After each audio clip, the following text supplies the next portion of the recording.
Rounding out this trio of legendary birds, we have Moltres, a big flaming crane.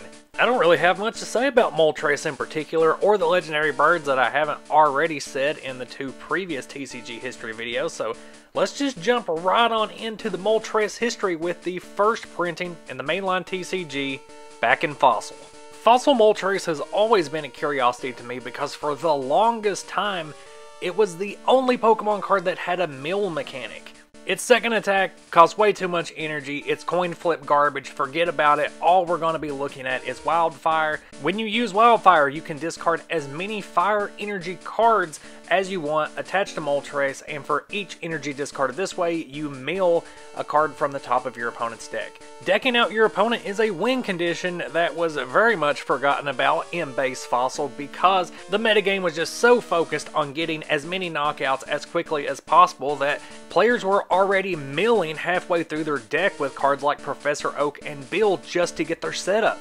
Wildfire was a B or C tier archetype at the time. While it does seem pretty easy to pull off, you just attach a bunch of energy, get off one good Wildfire, and your opponent's already in a poor position since they've probably trainered their own deck to death. Unfortunately, energy removal was a thing and most decks ran a full playset, plus Moltres didn't really have any support cards to help it accumulate energy, keep those energy, and get off the biggest Wildfire as possible. Your best bet for base Fossil would have been just stall him with a Lickitung or a Chansey while you build up energy, but even then it wasn't a great strategy. Wildfire later got some support through Blaine's Charmander's Kindle attack, which was just a great stall maneuver to keep your opponent drawing cards from their deck. You also had the addition of the Tickling Machine Imposter Oak combo, where off of the right coin flip you could force your opponent to draw 7 cards from their deck. Needless to say, you have to get pretty creative to make Wildfire Moltres viable. Even with a Legendary Collection reprint in an expanded format, it doesn't have a whole lot of tools to work with. Moltres also got a printing in the Japan exclusive Vending Series set, but with a very situational 2 energy attack that doesn't deal any damage, and a 4 energy attack that only deals 50 damage without any added effect. This card is a pretty big no-go. On to Black Star Promo Moltres, which you could get as a promo if you went to watch Pokemon the Movie 2000, The Power of One. Refer back to the Articuno history video if you want to know more about the artwork shenanigans that went on with the original airline promos, the reprints in Pokemon Web. We got this artwork on the English release, which I quite like. I like all 3 of the English version artworks for the 3 birds, but I also kind of like the stylized classic look of the original artwork, which did get reprinted in Supreme Victors, as seen here. Now let's talk about this Hyperflame attack, because 60 damage for 3 energy is pretty good for the time of printing. Now, even discarding 1 energy at the cost of that 60 damage isn't that bad. You can just replace it next turn with your energy straight from hand, but the prospect of potentially having to discard all 3 energy really sets this card back, especially in the context of the full metagame where Arcanine is dealing way more damage on turn 3 than this card. And yes, it is weak to water, it's weak to Blastoise, which this card could get around, but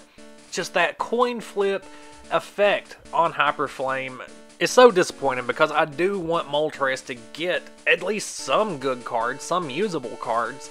The same goes for Blaine's Moltres from Gym Heroes in that it's got such an interesting attack.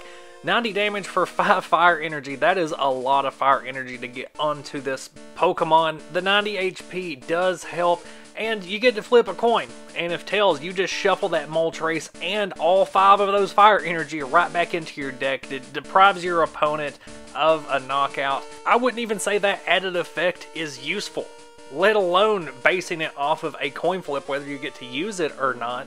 And I playtested the hell out of this card trying to make it work in base Neo with all the fire support you can think of, Typhlosion, Entei, and even then, even when I could get 5 energy on it and keep it alive, yeah, it was just dealing 90 damage and then piecing off right back into the deck.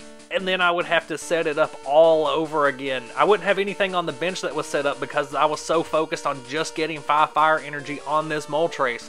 The same thing goes for Rocket's Moltres from Gym Challenge. I really wanted this card to work and be as competitive or somewhere near as competitive as Rocket's Zapdos was. Its rebirth power is interesting in that if it gets knocked out and it doesn't have a special condition on it, it goes back to your hand instead of your discard pile. And Firewall is a decent attack. For 3 fire energy, it's dealing 40. And if Moltres takes damage from your opponent's active next turn, you're dealing 10 back. So you are kind of dealing 50 damage for 3 energy, which makes it a little bit better, but in order for this card to be competitive, it needs more than 60 HP. But I will say I am loving the Ken Sugimori artwork. I like when Moltres is depicted more as having these ethereal flames as wings and a tail rather than just the flames that kind of look like feathers that you see in a lot of the artwork. Case in point, the artwork on the Sky Ridge Moltres. Now I know with the other 2 E-Reader legendary birds I've said, ignore the Pokebody, the fire immunity, doesn't matter. What you're looking for is a coverage attack in Collect Fire, where you're able to hit something with a fire weakness for 20 damage off of only 1 energy, potentially get enough fire energy to attach onto Moltres.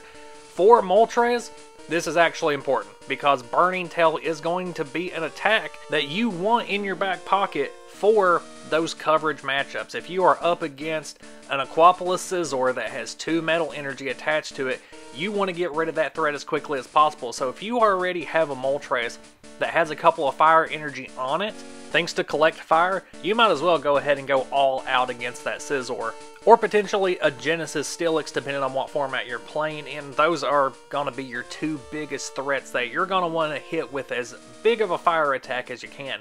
And it is a pretty card. You can't forget that. In Fire Red and Leaf Green, we got Moltres EX, where we again see the legendary Ascent Pokepower. Like I've talked about with Articuno and Zapdos, this does allow you to play Moltres straight from your hand onto your bench, move from the bench into the active position, and pick up any energy that your previous active Pokemon had on it, allowing you to get off a surprise Crushing Flames attack. The problem is, of course, on turn 3, you have a lot more setup options within the metagame, because yes, a surprise 60 damage on turn 3 can be devastating, especially for an opposing Pokemon that's weak to fire. But you know what's even more devastating? On turn 3 is a fully powered Blaziken EX with Baby Blaziken support. So it's not that Moltres EX is a bad card, it's just that it wasn't the best card of its type. If you were running a fire type deck, you were running Blaziken. Rocket's Moltres EX from Team Rocket Returns is a little bit more usable on its own. It has a form of energy acceleration that it can use on itself, but it comes a turn too late because you're still attacking on turn 3 with Combustion regardless. Combustion itself is a little underpowered, and this is an EX with only 100 HP at a time in the metagame where being a big basic didn't mean anything because rare candy existed. The late Gen 3 metagame was dominated by single prize stage 2 attackers like Nidoqueen, Tyranitar. There were still big EX decks floating around, but they relied on the synergy and support of a lot of other different cards, which unfortunately Rocket's Moltres EX did not have. A third Moltres EX, this time a Nintendo Black Star promo. I'll say it again, power of 1 deck, hit for 3 different weaknesses, cycle those birds around, moving energy, free retreating back and forth, setting up for those bigger attacks. The more I joke about it, the more I actually want to build this deck. I think I've tricked myself into thinking that it might actually be viable. Majestic Dawn Moltres had the potential to be a really good, just quick hitter, one-off Pokemon just to try to catch your opponent off guard early game, but its Flame Charge Pokepower relies on a coin flip, and if there's no guarantee of high damage on turn 1 or 2, then there's no chance of a fire Pokemon finding its way in a deck when Infernape is already out here dealing a guaranteed 90 damage turn 2 consistently, no problem.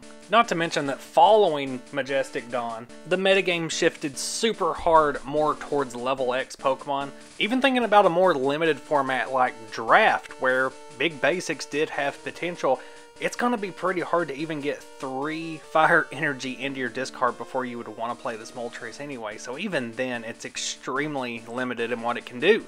Supreme Victor's Moltres is just a filler card through and through from its attacks to its artwork.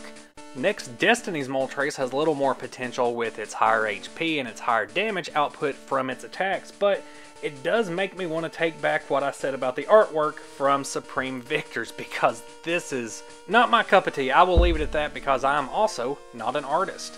This Moltres did get reprinted with different art in Legendary Treasures a little later on, so there is that.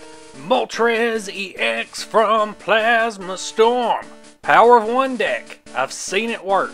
But honestly, I do like this card. 170 HP, a 2 energy attack that's dealing some chip damage and has the potential to discard an energy card from your opponent's active can help slow down their momentum on the other side of the board, and a 4 energy attack that's going to be dealing 120 damage isn't too bad. You are going to have plasma energy on it. Why would you run this card in a deck without plasma energy? You're not going to be building a deck around this thing, but it can have synergy with other cards. I keep joking about that Power of 1 deck, but I have been beaten by that deck just because it could switch in between birds so efficiently and hit for different types of damage. Even calling back to those E-Reader birds, this could just be a good coverage card. As a one-of, the absolute dominance of Virizion Genesect was right around the corner, so why not have a one-off fire Pokemon that had a lot of HP and could deal decent chunks of damage for reasonable amounts of energy, I guess. You know, I don't recall this ever seeing play, but that was a potential use for it. Sadly, by the time the XY sets had started rolling out and Flashfire released, Charizard EX did this exact role, but better because it had a little higher HP and better energy efficiency for higher damage. So even Moltres' value as a Virgin counter got snuffed out pretty quickly by this Charizard. I will say that the Fates Collide Moltres did its job pretty well just as a promotional card because that artwork does pop. It is interesting enough to make you stop and look at a blister pack on the hanger. The usability of the card itself clearly is not meant to change the metagame at all, but could see some use in limited format like draft or a starter deck.